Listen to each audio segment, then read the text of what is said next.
Florida's anti-immigrant law, SB 1718, is devastating the state's agricultural industry and is turning once thriving immigrant communities into ghost towns. Now, the law, which targets both undocumented immigrants and their families and friends, was passed through the state legislature last May. And it targets supporters of undocumented immigrants by making it a felony under the charge of human smuggling to knowingly transport undocumented people across state lines. It also requires medical providers to ask about a patient's immigration status. When you go to a hospital, you don't have to answer, but still, the fact that they're asking that when it's completely not related to why you're at the hospital in the first place is pretty messed up. And it also cracks down in the hiring of undocumented immigrants by using E-Verify. Now, so far, the E-Verify is not 100% mandatory, but at the same time, Republicans across the country are wanting mandatory E-Verify. Now, E-Verify, of course, is a web-based federal system that allows employers to confirm or deny workers' legal status and applies to workplaces with 25 or more employees and extends the use of E-Verify to many Florida farms that were previously exempt. The result is, in the last 9 months, workers have fled, help wanted signs have popped up all across the state, crops have been left to rot in the fields, and entire communities have been emptied out and turned into ghost towns. So people just were like, I can't work here, I can't live here because of this. Time to go. Now, one person who had been in the country 20 years, working different jobs in both agriculture and construction, undocumented immigrant, they moved out of Florida because of this law.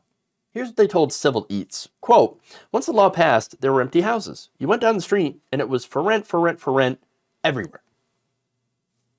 So that's the result it's had on immigrants, on the immigrant community. Again, these are people who are working in the fields, okay?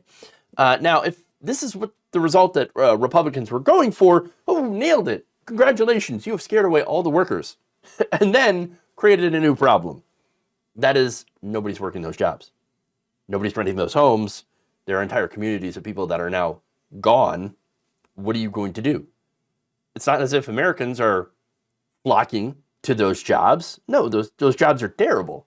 Now, this has farmers in a panic, okay? They can't find enough people to replace the workers. And if E-Verify is enforced, again, it's on the law, but, enforcement is kind of like iffy on this. But if it does get enforced, then more people will leave. Now, right now, nearly half of Florida's farm workers are actually undocumented.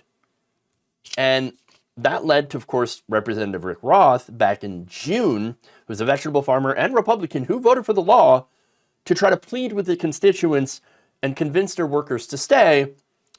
In fact, he told a group of South Florida pastors, quote, this is more of a political bill than it is policy. Oh, see, you know what? It's just there to scare you, but don't worry. It's only there to scare you. You're not actually going to be hurt by this at all. So keep working, okay? Stay here, keep working. Please don't run. Then if it's a political bill designed to scare people, then why did you pass it? Because his racist constituents wanted it. And he wanted to show, oh yeah, immigrants are coming, they're taking your jobs. That's right. And we're going to crack down on them. Oh, hey, immigrants, please stay at your jobs. It's, for one, incredibly duplicitous, as well as being racist. Okay, all those immigrants, those dirty immigrants are coming over to taking your jobs, and we're going to stop them. Hey, immigrants, please stay at your jobs. We need you. We love you. No, we love exploiting you. That's what they're doing. But look, people, immigrants have decided, yeah, no, we're going to leave. We're obviously not wanted. And that has left farmers struggling to find workers to harvest their crops. And it's not just that, though. Ones who are still there, they're filled with uncertainty about their futures. And of course, that has resulted in impacts to their health and safety. Let me give you some examples, right? So now, Jeannie Economos, the coordinator of a pesticide safety and environmental health program for farm workers. This is the Farm Worker Association of Florida. So it's made up of about 10,000 workers. There's a great deal of them that are undocumented. And she said that she typically fields complaints from her group of those workers about wages, pesticides, harassment, and other conditions in the workplace. However, she says that since 1718 had passed, the complaints have slowed down to pretty much a trickle. Now, she found that rather strange because of last summer's record-breaking heat. She expected a lot more complaints and noticed that a similar silence had fallen over the community under the Trump administration. And that's when farmers, she said, were afraid of speaking out for being deported. Because if you do speak out against these working conditions, you are more likely to be reported by your boss to ICE, and then, well, there you go. Oh, we found out that Jose here, it turns out he was undocumented the whole time. We had no idea. Very likely employers knew, okay, and hired them on anyway. Because generally, undocumented workers tend to be the ones that will work some of these brutal, grueling, terrible jobs in the fields. I mean, you've had places where they would offer, $15 minimum wage, $17 an hour for Americans to come out and do that. And of course, it's hard, it's grueling work. I myself, when I was a teenager, I was like, with a friend, yeah, I'll pick some strawberries. Yeah, sure, how hard could it be? It was hard. It was incredibly hard. Working alongside of migrant workers who were, again, they were faster, they were more efficient.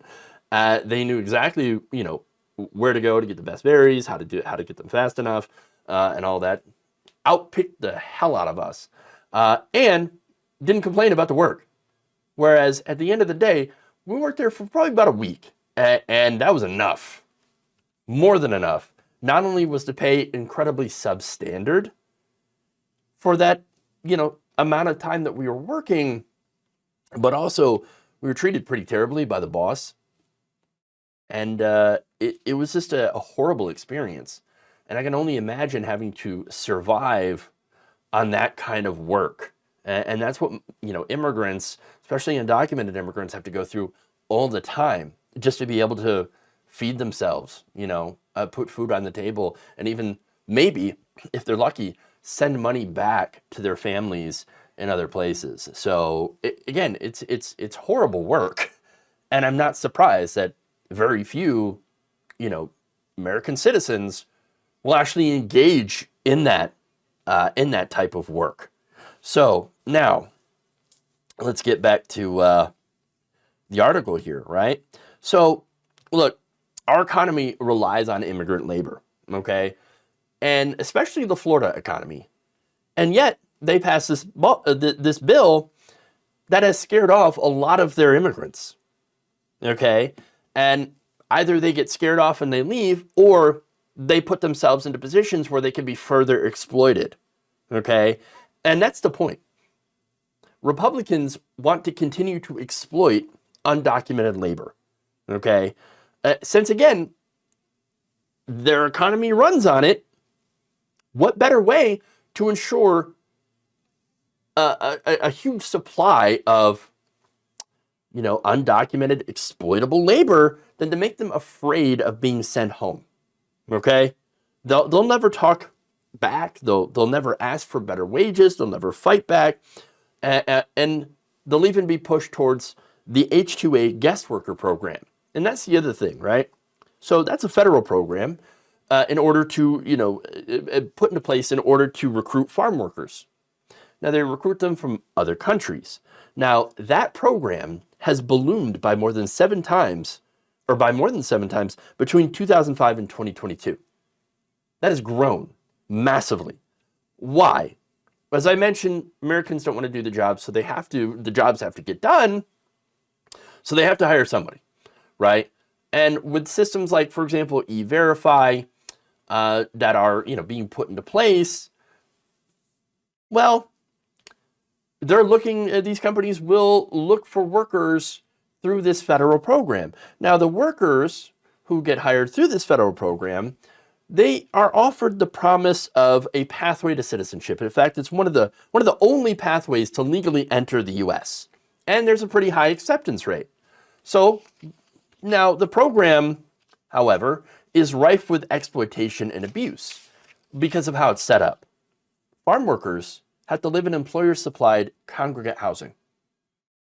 So your home is supplied by your boss.